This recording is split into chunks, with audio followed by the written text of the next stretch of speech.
أما بعد فأعوذ بالله من الشيطان الرجيم. ما شاء الله سبحان الله. بسم الله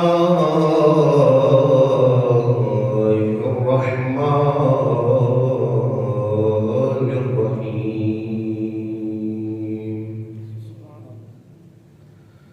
أفلا يتدبرون القرآن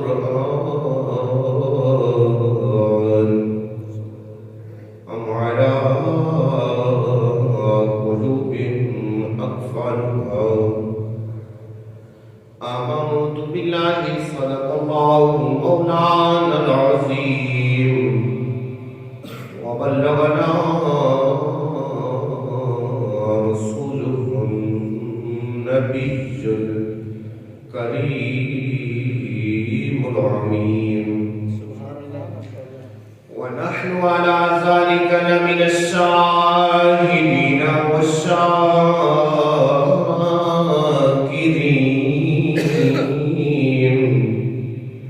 والحمد لله رب العالمين. قال الله تبارك وتعالى في شأن حبيبه مخبرا وآمرا: إن الله وملائكته يصلون على النبي يا أيها الذين آمنوا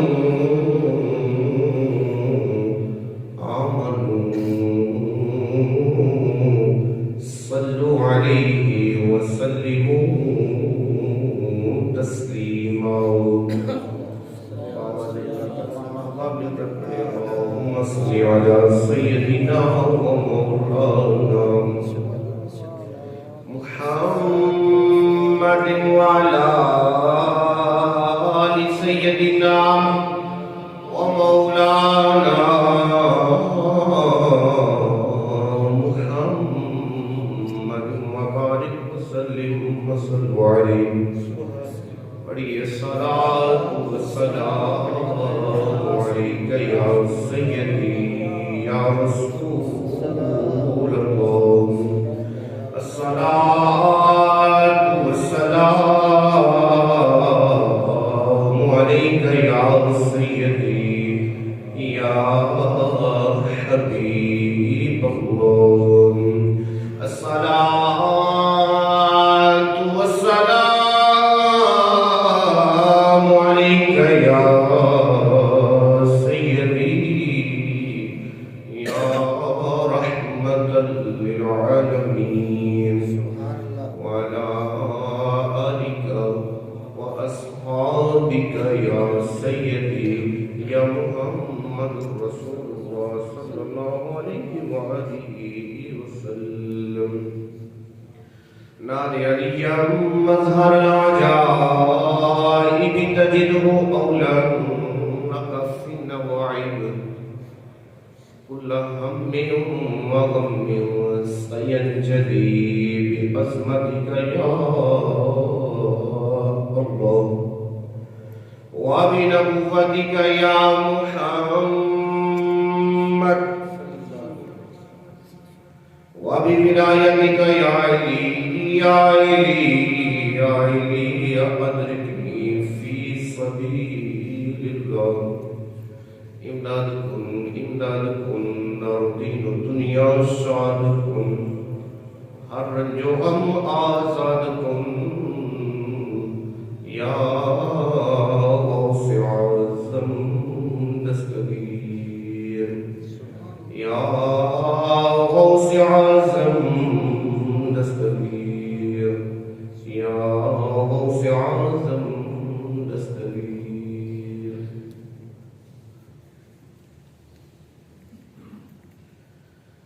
ملتا ہے کیا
اور ان کی گلی میں مانگتے پھرتے ہیں تاجدار، اور ان کی گلی میں مانگتے پھرتے ہیں تاجدار، تو بھی اسی کریم کے منگتوں میں جا کے دیکھ، تو بھی اسی کریم کے منگتوں میں جا کے دیکھ، ملتا ہے کیا مدینے میں، ایک بار جا کے دیکھ۔ آقا خیرات دے کے کہتے ہیں، جا تیری خیر ہو، آقا خیرات دے کے کہتے ہیں،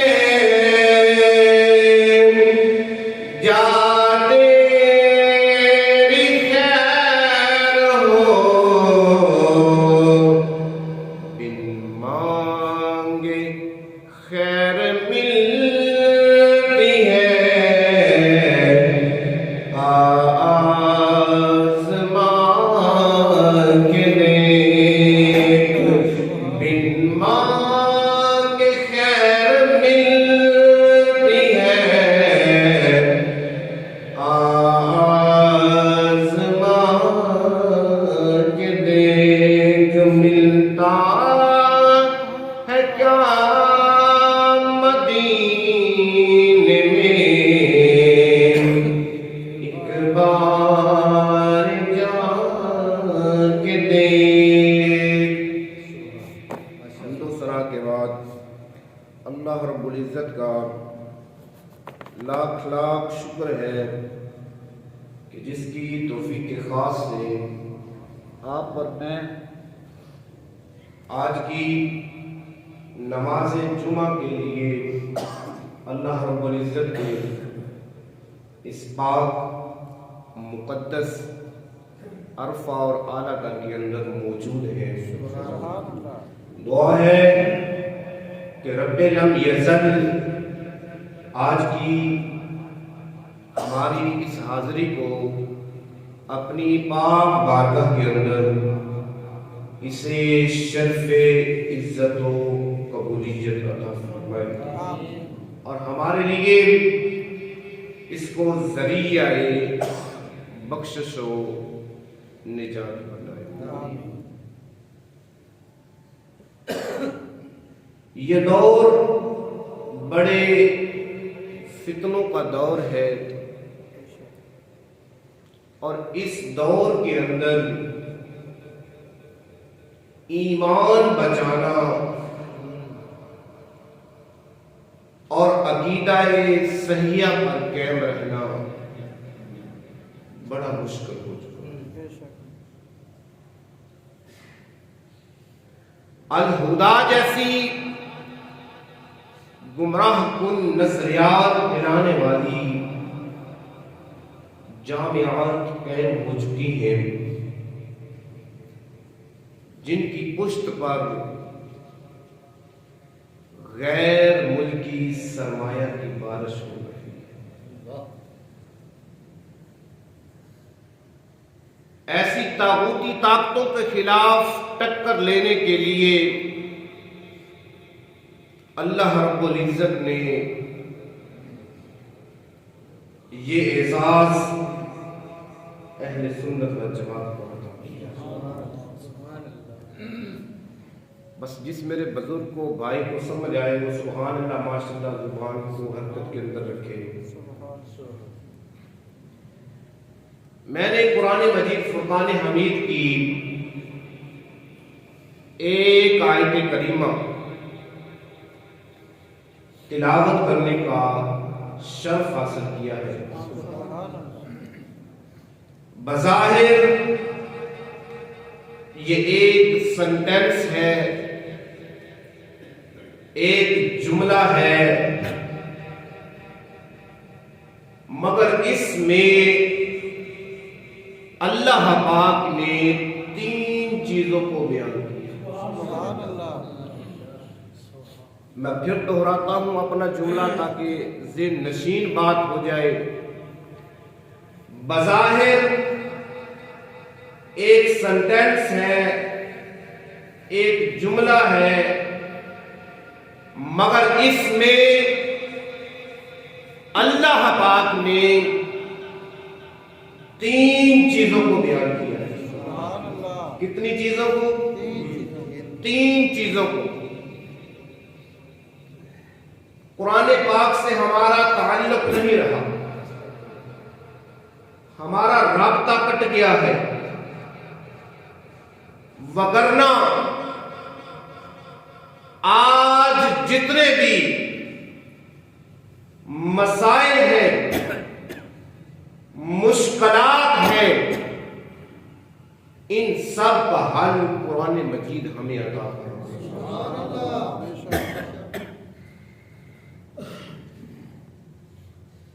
اللہ رب العزت نے ایک جملے کے اندر 3 چیزوں کو بیان فرما کر انسانی زندگی کے ہر روگ اور دکھ درد کا مداوا فرما اور ہر بیماری کا علاج بیان کر دیا۔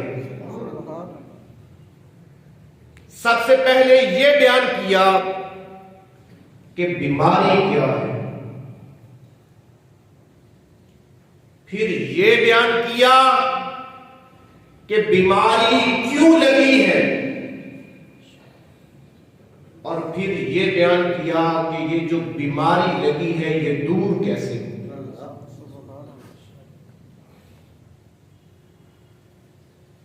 اللہ رب العزت نے قرآن مجید فرقان حمید کے اندر ارشاد فرمایا افلا یتدبرون القرآن، کہ لوگوں کو کیا ہو گیا ہے کہ لوگوں نے قرآن کو پڑھنا اور سمجھنا چھوڑ دیا۔ ام علی قلوب اقفالها، کیا دلوں پر قفل پڑ گئے، دلوں کو تالے لگ گئے؟ قرآن گھر میں ہے، اسے پڑھتے ہیں، قرآن گھر میں ہے، اسے سمجھتے نہیں، قرآن گھر کے اندر ہے، اس کی روشنی کے اندر اپنے مسائل کا حل تلاش نہیں کرتے۔ یہاں پر بتایا جا رہا ہے کہ جو قوم تدبر فی القرآن چھوڑ دیتی ہے، جو قوم قرآن سے عاری ہو جاتی ہے، ان کے دلوں کو تالے لگ جاتے ہیں، ان کے دلوں پر کفر پڑ جاتی ہے۔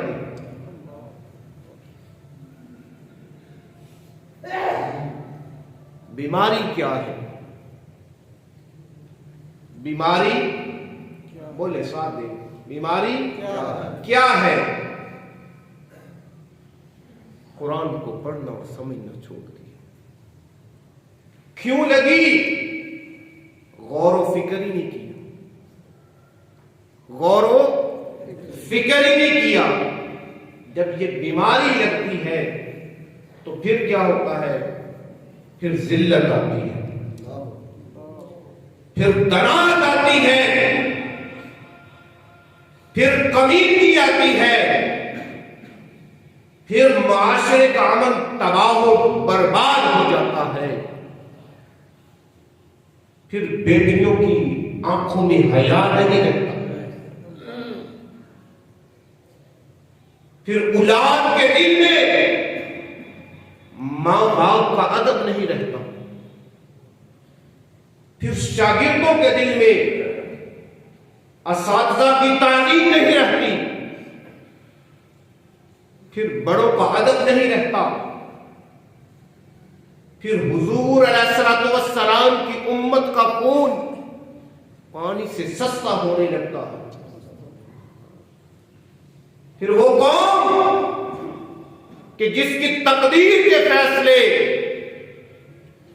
گنبد خضرا کے سائے میں ہوتے ہیں، اب اس کی تقدیر واشنگٹن میں لکھی جاتی ہے۔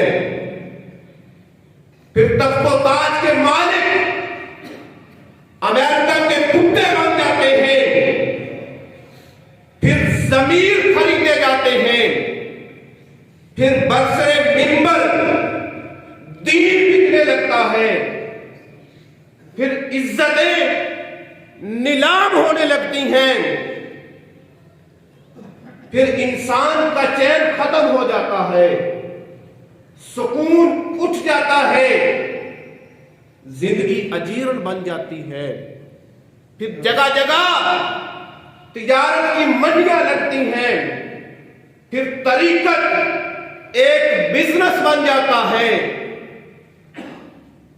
پھر سجدوں کا بیوپار شروع ہو جاتا ہے۔ پھر حال یہ ہوتا ہے کہ بھاگتے کتے نے اپنے ساتھی دوسرے کتے کو کہا، بھاگ ورنہ آدمی کی موت مارا جائے گا، ورنہ آدمی کی موت مارا جائے گا۔ انسان کی زندگی اجیرن بن جاتی ہے، سکون اٹھ جاتا ہے، یہ ساری بیماریاں لگ جاتی ہیں۔ مولا اگر کسی مرحلے پر، کسی اسٹیج پر قوم کے اندر یہ احساس پیدا ہو جائے کہ یہ روگ ختم ہو جائے، یہ گلاسیں دور ہو جائے، یہ انحطاط پھر بلندیوں کے اندر بدل جائے، مولا عزت کی چھنی ہوئی پگڑیاں پھر سروں کے اوپر واپس آ جائیں، پھر بیٹیوں کی آنکھوں میں حیا واپس پلٹ آئے، پھر اولاد کے دل میں ماں باپ کا ادب آ جائے، پھر شاگردوں کے دل میں اساتذہ کی تعظیم آ جائے۔ مولا اس کا حل کیا ہے؟ اس کا حل کیا ہے؟ اساتذہ کا ادب آ جائے، ماں باپ کا ادب آ جائے، پھر مسجدیں اللہ اللہ کے ذکر سے آباد ہونے لگ جائے۔ مولا ہم ٹھوکریں کھا کھا کر پریشان ہو چکے ہیں، اصل راستے پہ آنا چاہتے ہیں، اس کا حل کیا ہے؟ فرمایا مولا اسی آیت پر غور کر کہ جس قرآن کو چھوڑ کر تمہیں یہ ذلت ملی تھی، اسی قرآن کا دامن پکڑ لے، پھر عزت عطا کر دی جائے۔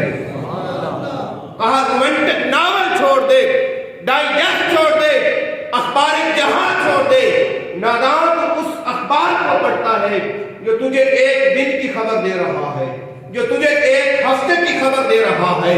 بڑھاپا آ گیا، ٹانگیں قبر میں ہوتی ہیں، پھر بھی اخبار پڑھنے کی طلب، نئی نئی خبروں کی طلب۔ اللہ فرما رہا ہے او ظالم، اگر خبروں کی طلب ہے تو پھر مصطفیٰ کے سینے پہ اترے ہوئے قرآن کو پڑھ، یہ تمہیں ایک دن کی نہیں، یہ آدم سے لے کر قیامت تک کی خبریں دے رہا ہے۔ ایسے نہیں یار، سبحان اللہ، اونچی آواز سے کہیں پیار کے ساتھ سبحان اللہ۔ فرمایا اگر خبروں کی طلب ہے، کس چیز کی؟ بولے بولے ذرا، کس چیز کی؟ خبروں کی طلب ہے، تو کہا پھر مصطفیٰ کے سینے پہ اترے ہوئے قرآن کو پڑھ، یہ تمہیں ایک دن کی نہیں، 2 دن کی نہیں، ہفتے کی نہیں، مہینے کی نہیں، بلکہ آدم علیہ السلام سے لے کر قیامت تک کی خبریں دے رہا ہے۔ یہ تمہیں سرا سے سریا تک کی خبر دے رہا ہے، یہ تمہیں دنیا سے لے کر عقبہ تک کی خبر دے رہا ہے۔ میں اگر خبروں کی طلب ہے، کس چیز کی؟ خبروں کی طلب ہے، تو کہا پھر مصطفیٰ کے سینے پہ اترے ہوئے قرآن کو پڑھ یا مدینے والے کے فرمان کو پڑھ۔ سبحان اللہ۔ امام الانبیاء تاجدار مدینہ صلی اللہ علیہ وآلہ وسلم کا فرمان علی شان ہے، ان هذه القلوب تصدع كما يصدع الحديد اذا صابه الماء، مشکات کی حدیث پاک۔ سبحان اللہ۔ امام الانبیاء تاجدار مدینہ صلی اللہ علیہ وآلہ وسلم فرماتے ہیں، مثال دے کر اپنے غلاموں کو بات سمجھا رہے ہیں، کہا جس طرح لوہے کو زنگ لگ جاتا ہے، کس چیز کو؟ لوہے کو۔ فرمایا جس طرح لوہے کو زنگ لگ جاتا ہے، اسی طرح ان دلوں کو بھی زنگ لگ جاتا ہے۔ اصحاب پیغمبر پریشان ہوئے، یا رسول اللہ، یا حبیب اللہ، لوہے کو زنگ لگ جائے، برتن کو زنگ لگ جائے تو ہم اس کو مانج لیتے ہیں۔ کیا کرتے ہیں؟ مانج لیتے ہیں، اس کو چمکا لیتے ہیں۔ اللہ کے حبیب آپ ارشاد فرما رہے ہیں کہ دلوں کو بھی زنگ لگ جاتا ہے۔ برتن کو اس لیے مانج لیتے ہیں کہ وہاں تک ہاتھ پہنچ جاتا ہے، دلوں تک تو ہاتھ نہیں پہنچتا، دل کیسے پہنچتا؟ امام الانبیاء تاجدار مدینہ صلی اللہ علیہ وآلہ وسلم نے فرمایا، اے میرے غلاموں، میرے اصحاب، دو نسخے یاد کر لو۔ کتنے نسخے؟ سارے بولو، کتنے نسخے؟ دو نسخے یاد کر لو۔ آقا وہ دو نسخے کیا ہیں؟ فرمایا کثرت ذکر الموت و تلاوت القرآن، کہا موت کا ذکر کرتے رہنا، تلاوت قرآن کے بھوکر ہو جانا، قرآن پڑھتے جاؤ گے، من دھلتے جائیں گے۔ سبحان اللہ۔ کہا قرآن پڑھتے جاؤ گے، من دھلتے جائیں گے۔ فرمایا قرآن کے اندر یہ طاقت ہے، قرآن کے اندر یہ پاور ہے، جہاں ہاتھ نہ پہنچے وہاں مصطفیٰ کا قرآن پہنچ سکتا ہے۔ جہاں ہاتھ نہ پہنچے وہاں مصطفیٰ کا قرآن پہنچ جاتا ہے۔ مولانا فضل حق خیر آبادی رحمت اللہ تعالی علیہ، آپ کا مناظرہ ہوا رام چندر کے ساتھ، یہ ہندوؤں کا بہت بڑا عالم۔ کس کے ساتھ مناظرہ ہوا؟ رام چندر کے ساتھ، یہ ہندوؤں کا بہت بڑا عالم تھا، اس کے ساتھ مناظرہ ہوا تو اس نے کہا، مولانا کیا آپ نے میری مذہبی کتابوں کا مطالعہ کیا؟ میری مذہبی کتابیں آپ نے پڑھی ہیں؟ مولانا فضل حق خیر آبادی رحمت اللہ تعالی علیہ، آپ نے کہا ہاں میں نے تیری مذہبی کتابیں پڑھی ہیں، اسی لیے تو تیرے ساتھ مناظرہ کرنے کے لیے آیا۔ تو وہ رام چندر کہنے لگا، ہندوؤں کا عالم کہنے لگا ہمارے جو وید ہیں اور گرنتھ ہندو مذہب کی کتابیں، ان کا ایک صفحہ مجھے زبانی سنا دیں اور میں تمہارے قرآن کے 15 پارے زبانی سنا سکتا ہوں۔ بڑی توجہ چاہوں گا اس بات پر آپ کی۔ کہا میں تمہارے قرآن کے 15 پارے زبانی سنا سکتا ہوں۔ آگے بھی کوئی عام شخصیت نہ تھی، آگے بھی ایک عاشق رسول ہے، آگے بھی ایک عاشق رسول ہے۔ مولانا فضل خیر آبادی رحمت اللہ تعالی علیہ نے کہا، اے رام چندر، اس کے اندر شکست میری نہیں، اس کے اندر شکست تیری ہے۔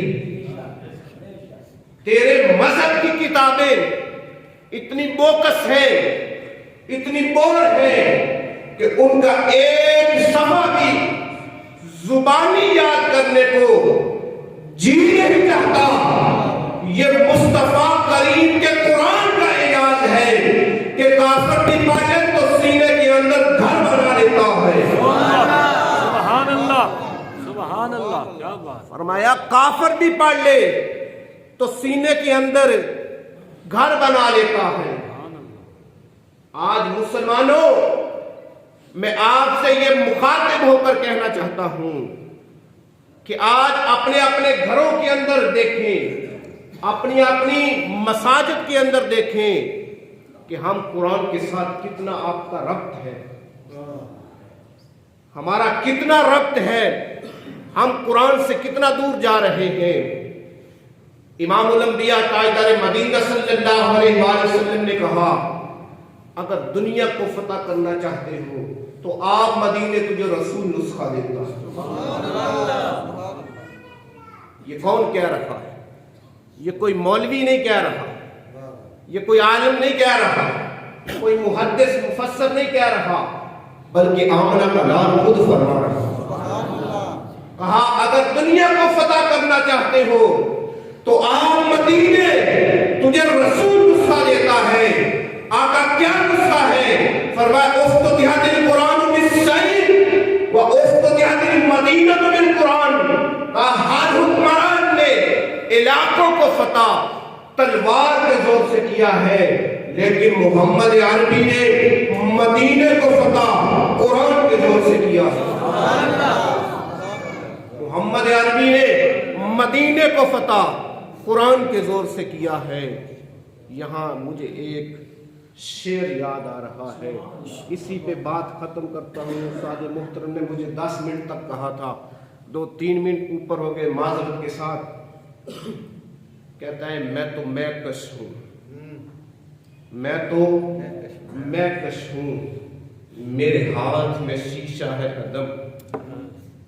میں تو کش ہوں، میرے ہاتھ میں شیشہ ہے عدم۔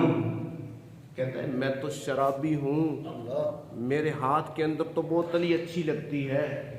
کہتا میں تو کش ہوں، میرے ہاتھ میں شیشہ ہے عدم۔ تو مومن ہے، تیرے ہاتھ میں قرآن ہوتا۔ تو مومن ہے، تیرے ہاتھ میں قرآن ہوتا۔ اپنے پڑھنے کو تو نے منگوا لی لندن سے کتاب، گھر کے ہمسایہ سے قرآن بھی منگوایا ہوتا۔ گھر کے ہمسایہ سے قرآن بھی منگوایا ہوتا۔ اللہ رب العزت کی پاک بارگاہ کے اندر دعا ہے کہ باری تعالیٰ آج کی ہماری اس حاضری کو